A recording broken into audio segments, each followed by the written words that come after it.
Shalom Uvracha, on a pu étudier aujourd'hui le Even Haozer qui nous dit que, il rapporte la question suivante sur le Psak Din du Magan Avraham qui nous dit que Beshabbat, c'est un Issour Mea Torah, on est Chayav Mea Torah, de mettre une halouka, une sangsue, qui vient pour donc qu'on poserait sur la peau et qui va donc nous aspirer le sang. Ce sera un Issour Torah. La question est pourtant, c'est qu'un gramma, c'est pas nous-mêmes qui avons fait l'action de la melacha, puisque l'action c'est de faire sortir le sang. Et donc il a en fait justifié le psak din du Magen Avraham. Et pour ça, il va poser une she'ela. On a vu le cas de Mahamid Adam Behemto al Gabe Asavim Beshabbat, une personne qui laisserait donc sa bête aller et arracher de l'herbe pendant Shabbat. C'est moutard.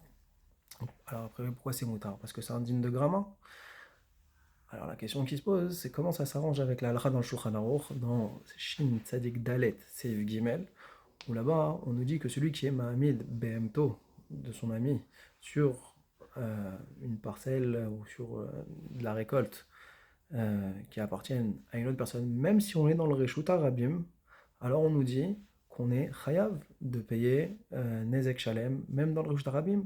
Pourquoi? Parce que là, c'est lui qui va mettre l'animal en situation d'aller manger ce qui appartient à autrui. Et donc, dans ce cadre-là, on ne dira pas qu'on est patour, on dit qu'on est chayav. Donc, on voit qu'on est chayav dans Nezikin et on est patour dans Shabbat. Pourtant, il demande le Even Haozer. La règle devrait être exactement l'inverse, puisque Shabbat, c'est beaucoup plus ramour que Nezikin. Comment on le voit? Parce qu'on le voit avec la Melacha de Zoré. On voit que dans Vané, d'accord, quand on lance les pieds de blé pour qu'on fasse le tri, alors on voit qu'avec Grama, bien que ce soit le vent qui vient et qui aide et qui finalise la Melacha, on voit qu'on est quand même Chayav. Et pourtant, dans Zoré de Nezikin, quelqu'un qui l'a lancé et avec le vent, ça a causé un dommage. On dit qu'on n'est pas tour.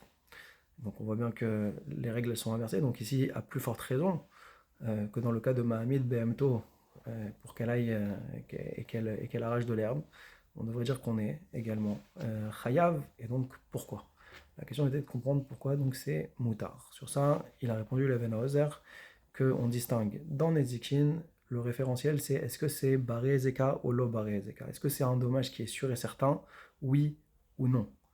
Et donc, dans Mahamid Behemto, quand il va mettre la bête devant la récolte de son prochain, alors là c'est évident, c'est sûr qu'il va, oui, la bête va endommager. Donc dans ce cas-là, on sera un chayav. Par contre, quand on a jeté en l'air pour vanner, pour faire la melacha de Zoré, là de dire que le vent il allait venir, il allait causer un dommage, ça c'était pas quelque chose qui était sûr, et donc on n'est pas tour. Dans Shabbat, on voit quel est le référentiel. Ça, c'est la notion de Melachet Marchevet. C'est pour ça que dans Zoré, quand il lance en l'air, c'est pour pouvoir faire le tri. Donc là, on va dire qu'on est Chayav. Par contre, dans le cas de Mahamid Behemto, pendant Shabbat, et que elle, maintenant, elle va arracher l'herbe, d'accord? Alors ça, hein, c'était pas sa kavana, c'est pas Melachet Marchevet ici. Parce que lui, qu'est-ce qu'il veut qu'elle fasse, la bête? Il veut juste simplement qu'elle se remplisse le ventre, qu'elle mange. Donc il n'y a pas une intention de Melachet Marchevet, de la Melacha de Tolesh. Et donc, comme ici, c'est pas lui-même qui a fait l'action, l'homme, puisque c'est la BMA, et donc, et qu'en plus de ça, c'est pas sa kavana, hein, alors c'est pour ça que ce sera Moutar Beshabbat. Et donc, concernant le djinn de la Halouka, on comprend pourquoi on est chayav dans la sangsue. Puisque ici, lui, c'est ça son intention. C'est qu'il veut faire une chaboura, il veut faire une plaie pour que le sang soit aspiré.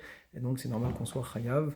De là, on apprend euh, que même si c'est pas le ikar de la melacha, d'accord, parce que c'est pas comme ça en règle générale qu'on fait sortir du sang, alors étant donné qu'il y a le principe de melachet marchevet, on est chayav.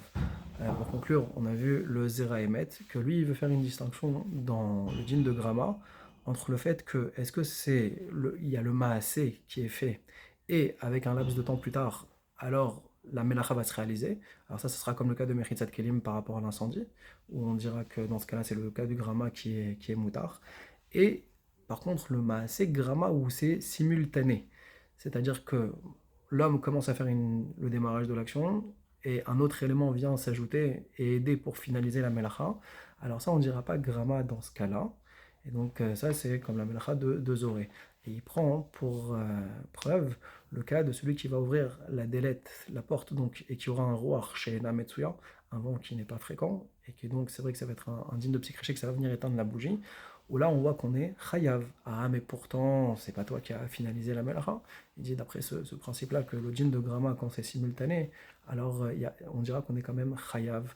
Donc a priori, le Zeraemet, il va comme le Even Haozer, ou même si c'est pas le derer de la melacha, alors malgré tout, on est chayav, chazak, baruch.